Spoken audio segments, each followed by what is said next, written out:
This ain't Texas, ain't no hold'em. Hey, lay your cards down, down, down, down. So park your Lexus and throw your keys up. Hey, stick around, round, round, round, round. This ain't well, this is Texas in this case, and it's going to be the song of the rodeo. Beyonce drops her first true country hit, Texas Hold'em, and 16 carriages, and majority of everybody pretty much loves it. But she says, well, she doesn't say this, but actually we have seen that she's getting some backlash because she's an R&B and pop artist, and people have thrown a racial factor into this, which Beyonce's mom herself has come out defending her country roots.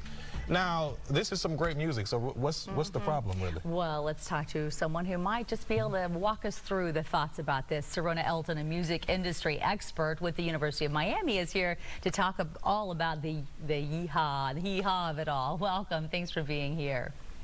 Great to be here. Thanks for having me. So tell us why this is such a big deal and sparking a little controversy. Sure. I mean, Beyonce is a huge superstar, and whenever she releases new music, it's a big deal in the music industry and in pop culture, right? She's best known for her music in the pop and R&B genres, but this new track, in particular Texas Hold'em and one other, are being viewed and marketed as country music.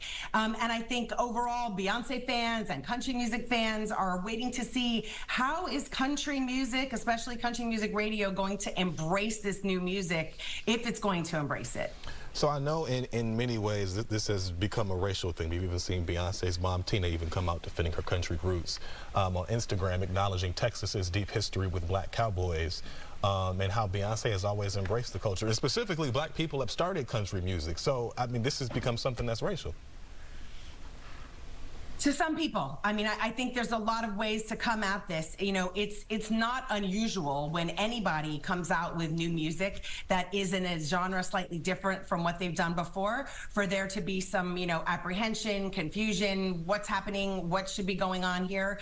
And I think, you know, there's a lot of different opinions about why that's happening. Well, she's certainly not the first pop artist to release country music. How do you feel like the reception of her releasing it versus some others may compare? Yeah, you know, I mean, I think if you look back over history, there have been examples of popular music artists coming out with country music that has been embraced, even if it wasn't initially, right? Even if it stirred up some controversy initially. Some examples that come to mind as I was looking up some of this, Ray Charles in the 1960s made a lot of waves coming out with a country record. Bob Dylan, Lionel Richie, more recently Post Malone. So Beyonce's not alone in having done this. And ultimately, if you look back on a lot of examples, even if they got off to a bumpy start, ultimately the music was embraced.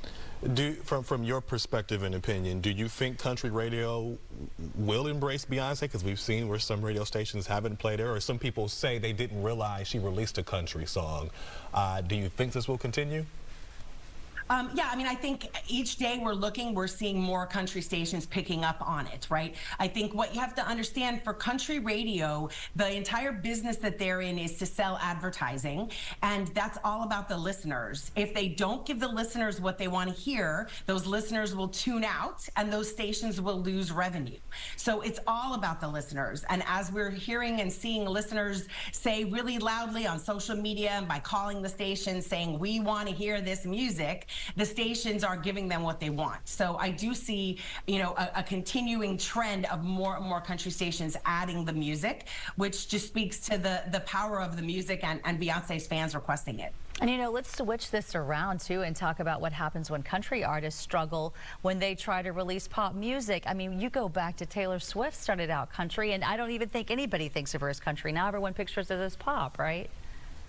Yeah, I mean, there's plenty of examples of that. Taylor Swift is one of the biggest ones. Some other ones that come to mind, Shania Twain, for example, with You're Still the One, Kane Brown with Grand, and Faith Hill with Kiss. Same sort of thing, right? When you come out with something that's a little unexpected, the establishment tends to kind of be like, wait, where do we put that? How do we handle that? But what I think has changed over time is that listeners of music are way more open-minded than they have been in the past, and way more more willing to listen to music that cuts across genres or might not even fit neatly into one genre, right? Ultimately, for music fans, it's Serona, about we're the out music. of time. I'm so sorry to cut you off. Thanks for your time from the University of problem. Miami. Thank you so much. All right.